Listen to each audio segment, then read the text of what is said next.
లక్షల రూపాయలు ఏదైతే కేసీఆర్ గారు ప్రవేశపెట్టినటువంటి రైతు బీమా పథకం కింద వచ్చే డబ్బులు ఇవ్వండి అని చెప్పి కూడా మాట్లాడడం జరిగింది. ముస్తాబాద్ గ్రామ శివార్లో ఉన్నటువంటి రైతులు వరి ధాన్యాన్ని తీసుకున్నారు. మేము ఆ పంట పొలాల దగ్గర వెళ్ళేసరికి బోరుమని ఏడుస్తున్నారు రైతులు, ఎక్కెక్కి పడి ఏడుస్తున్నారు. వారి పొలాలు చూసి మొత్తం ఆ వరి ఆ పొలంలో పుట్టకొచ్చి ఈనింది. అంటే మంచి గింజలు పాలుతో ఉన్నటువంటి ఆ గింజలు మొత్తానికి ఆ రాళ్ళ వర్షానికి అవన్నీ కూడా నాశనం అయిపోయింది. కొన్ని దిక్కులంగా ఒక వారం రోజులకు కోసుకునేటువంటి దశకు వచ్చినటువంటి వడ్లు అవి నీళ్ళలో పడిపోయి మొత్తంలో ఆ వరి పొలం మొత్తం కూడా వరి ధాన్యంతో తేలుతున్నాయి.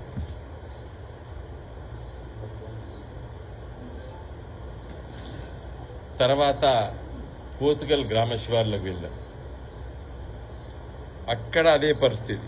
అక్కడ ఒక ఇద్దరు స్త్రీలు భర్తను పోగొట్టుకున్నటువంటి ఒక మహిళా సోదరిమణి వ్యవసాయం చేస్తూ తన పిల్లల్ని చదివించుకుంటారు. ఆమె కూడా ఒకే రోజున ఏడ్చి గొంతు ఎండిపోయింది. మరి నాకు అప్పులు తీసుకొచ్చిన అప్పులు ఎట్లా తీర్చాలి అని ఎక్కెక్కి పడి ఏడ్చింది. తర్వాత ఇంకా 2-3 గ్రామాలు అవన్నీ కూడా కలిసి తిరిగినాం. ఒక 2 తండాలు,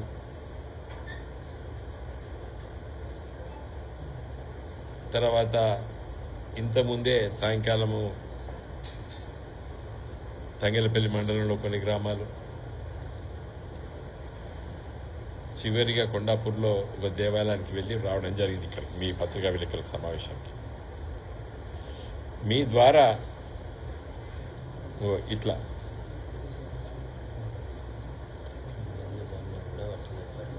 ఇదంతా ఉత్తరే అన్నట్టు ఇవన్నీ వెళ్ళిపోయినాయి.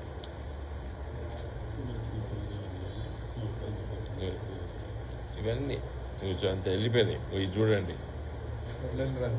వడ్లన్నీ రాలిపోయింది, తాళ్ళు మిగిలింది. ఇంకా ఇప్పుడిప్పుడే ఇదంతా రేపు ఇంక పనికిరావి. చూడండి, ఇట్లుంటే తెలుస్తుంది మీకు. 40% ఉన్నాయి, ఇవి పనికిరావు. ఇవన్నీ కూడా రేపటి వరకు తెల్లగా అయిపోయి 2 రోజులకు ఫంగస్ బట్టి నల్లగా అయిపోతుంది. ఎందుకంటే దాంట్లో బయటకు వస్తుంది. వెంటనే కలెక్టర్ గారితో మాట్లాడడం, జిల్లా వ్యవసాయ అధికారితో కూడా మాట్లాడడం జరిగింది. మేము వెళ్ళేసరికి కొన్ని దిక్కుల వ్యవసాయ అధికారులు సర్వే చేస్తున్నారు, ఎంత నష్టపోయిందనేది కూడా చూస్తున్నారు. వాళ్ళందరూ కూడా వాళ్ళతో కూడా కలిసి కొన్ని పొలాలు కలిసి తిరగడం జరిగింది.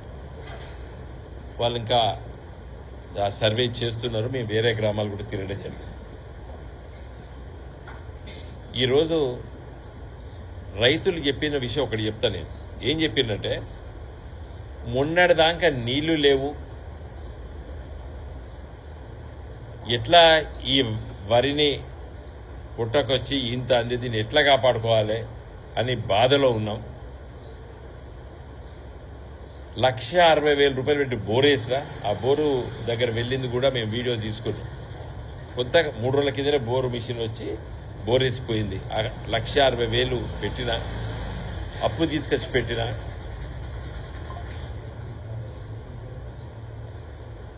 ఇంకొక రైతు చెప్పిండు, దాదాపు 600 ఫీట్లు లోపలికి పోయినా కూడా నీళ్లు పడలేదు. ఎందుకంటే అందరు బోర్లు వేసుకుంటున్నారు, అది డిప్లీట్ అయిపోయినా నీళ్లు కిందికి పోయినాయని చెప్తున్నారు.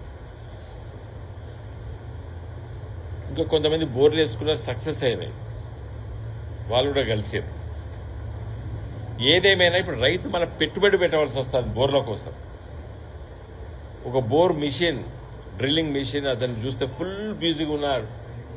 అంటే మళ్ళీ 15 ఏళ్ల కింద తెలంగాణ 10 ఏళ్ల కింద తెలంగాణ మళ్ళీ గుర్తుకొస్తారు. గ్రామాల్లో కూడా మళ్ళీ బోర్లు తిరుగుతున్నాయి.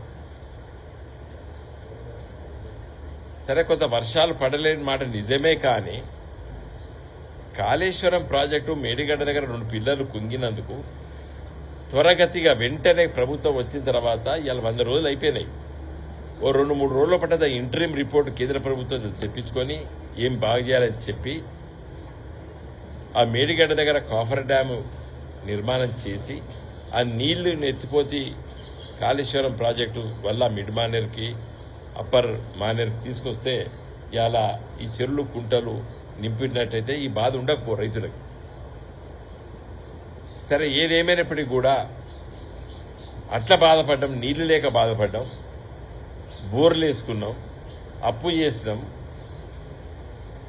సరే, ఏదో ఒకటి మా కర్మ అని చెప్పుకొని మేము ఉంటూ పంట పండించుకోవాలంటే నిన్న ఈ అకాల వర్షం వచ్చి రాళ్ళ పడి ఈ విధంగా పంటలు మొత్తం కూడా విత్తనాలు డబ్బు పెట్టాం, 1500 రూపాయలు విత్తనం పెట్టాం, రైతు బంధు రాలేదు. కొంతమందికి వచ్చింది, 3 ఎకరాల లోపల చిన్న రైతుల వాళ్ళకి వచ్చినాయని చెప్పిర్రు, కొంతమంది చెప్పిర్రు, కొంతమంది రాలేదని చెప్పిర్రు.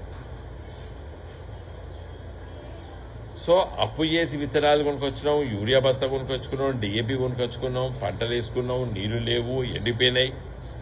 పోనీ ఏదో ఉన్నకాడికి బోర్లు వేసుకొని కొంత సాగు చేసుకున్నాం. ఈ సాగు చేసుకున్నా కూడా ఈ అకాల వర్షాల వల్ల మొత్తం పోయింది అని చెప్పి ఎక్కెక్కి ఏడ్చారు ఇవాళ రైతు బాధతో.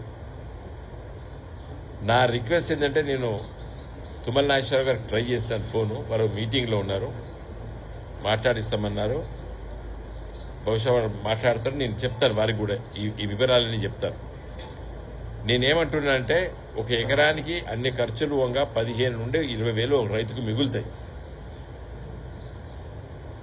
అంత ఇవ్వకున్నా ఒక 10,000 తక్షణమే, ఎకరానికి తక్షణమే 10,000 రూపాయలు సాయం చేస్తే రైతుకు ఎంతో మరి మేలు చేసినట్టు, మేలుని అనను, కొంత ఉపశమనం కలుగుతుంది. ఎట్లా నష్టపోయింది రైతు చాలా. అయితే ఇది 1000 ఎకరాలు నష్టపోలేదు, అది కూడా చెప్తున్నాను నేను. అది ఒకటే లైన్లా ఈ రాళ్ల వర్షం పడ్డది. కాబట్టి ప్రభుత్వానికి పెద్ద భారమని అనుకోవడం లేదు. కాబట్టి వ్యవసాయ శాఖ మంత్రి తుమ్మల నాగేశ్వరరావు గారికి వెంటనే రిపోర్ట్ పంపు అని చెప్పి జిల్లా కలెక్టర్ గారిని కోరడం జరిగింది. మేమందరం, మా జిల్లా పరిషత్ చైర్మన్ గారు, మా టెస్కాబ్ చైర్మన్ గారు, ఎందుకంటే వాళ్ళు ప్రైమరీ అగ్రికల్చర్ కోఆపరేటివ్స్ అన్నిటికీ వారు రాష్ట్ర అధ్యక్షులు. మరి మేమందరం కూడా ఇలా కలెక్టర్ గారితో మాట్లాడినాం. వెంటనే రిపోర్టు 24 గంటల్లో బట్టే మీరు రిపోర్ట్ పంపించండి. వ్యవసాయ శాఖ మంత్రి ముఖ్యమంత్రి రేవంత్ రెడ్డి గారి దృష్టికి తీసుకొచ్చి ఈ తక్షణ సాయం చేయాలని చెప్పి నేను డిమాండ్ చేస్తున్నాను. గత ప్రభుత్వం మేము చేస్తాం, ఇలాంటి సంఘటనలు వచ్చినప్పుడు చేస్తాం, ఎంతో అంత ఆ ధైర్యాన్ని ఇచ్చినాం.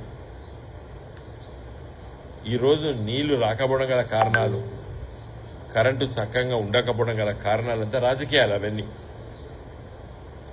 అవి మాట్లాడదాం, తర్వాత మాట్లాడతాం. ఎందుకు నీళ్లు ఇవ్వలేకపోయారు? దాదాపు ప్రతిరోజు 5,000 క్యూసెక్కులు అంటే 2 రోజులకి 1 టీఎంసీ. ఈ 100 రోజుల లోపల ఒక 50 టీఎంసీల నీళ్లు సముద్ర పాలైనాయి.